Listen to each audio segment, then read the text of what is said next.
تو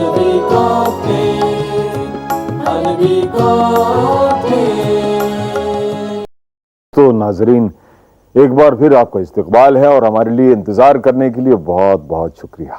خیال ہمارا آج کا موضوع۔ اب میرا خیال یہ ہے کہ اب وہ وقت آیا ہے کہ آپ ہمارے خیالات نہ سنیں اور ہمارے مہمان خاص کے خیالات سنیں اور ان خیالات کا بہت بہت مزہ لیں، کیونکہ آج کے جو ہمارے مہمان خاص ہیں ان کے خیالات جو ہیں لاجواب ہیں۔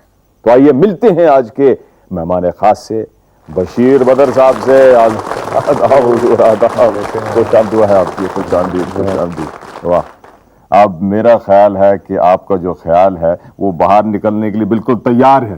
کیسا رہا شعر؟ بہت اچھا رہا، یعنی خیال کی بے خیالی تک پہنچنا ہے۔ کیا بات ہے سر، آئیے تشریف رکھیے۔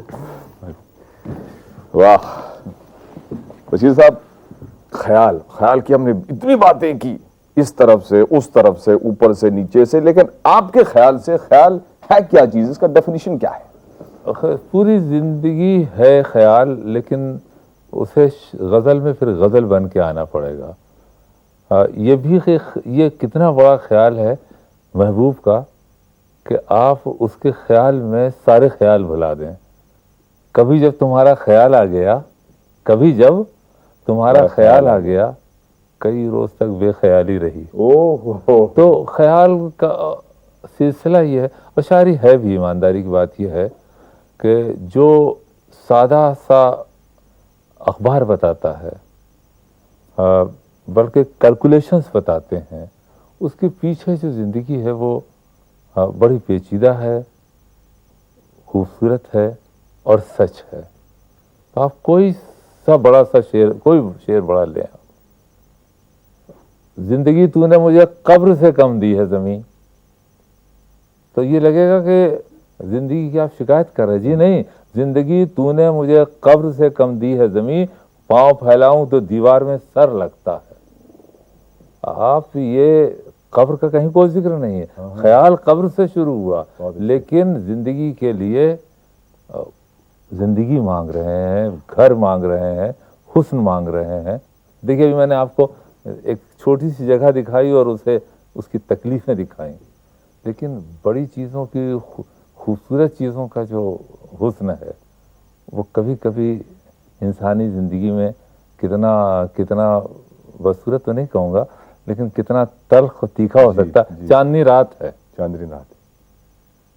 گھر دھوپ کا گھر لگتا ہے۔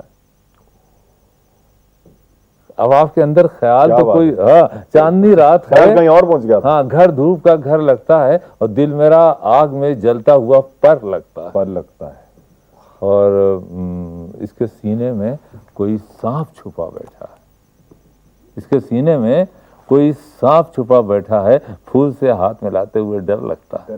روایتوں میں بڑی پیچدار جدت ہے، سانپ کے سر سے پھول جو کھلتے ہیں وہ زندگی کا حسن ہے، اور پھول کے پیچھے جو سانپ چھپا ہوا ہے وہ زندگی کا خوف ہے، زندگی کی وقتی ریاکاری ہے۔ شاعری شاید اسی خیال کا نام ہے۔ اللہ کی کائنات میں جو رازہائے سربستہ ہیں، چھپے ہوئے خیالات ہیں، اس کو شاعری پردے اٹھاتی ہے، اور ہر خیال کے سینکڑوں خیال پیدا ہوتے ہیں۔ اب صاحب مجھے یقین ہو گیا ہے کہ زندگی جو ہے وہ موت ایک وائمہ ہے، زندگی جو ہے وہ کپڑے بدلتی ہے، کیونکہ میں نے پھر شعر بدلا۔ دیکھیے اب 20 سال کی عمر میں کہہ رہے ہیں کہ خوبصورت، اداس، خوف زدہ، آپ کہہ رہے ہیں کہ خوبصورت، ذہین بچوں سا، وہ ہے 21ویں صدی کی طرح۔ کیا بات! تو گرو کرتا ہے آدمی، اور شاعری کے وسیلے سے حیات کو، کائنات کو انوسینٹ طریقے سے جو آدمی فیل کرتا ہے وہ اس کا اپنا پرسنل ہے۔ آپ کے بمبئی کی زندگی ہے، آدمی گھر میں رہتا ہے، ایک ہی گھر میں رہتا ہے، اپنے گھر میں، محلے میں، شہر میں رہتا ہے، اور 200 کلومیٹر سفر کرتا ہے، اور وہ اسی شہر میں رہ رہا ہے۔ اور ہمارے گاؤں میں دوسرے گاؤں ایک نہیں چلے گئے تو پردیش چلے گئے۔ کیا بات ہے!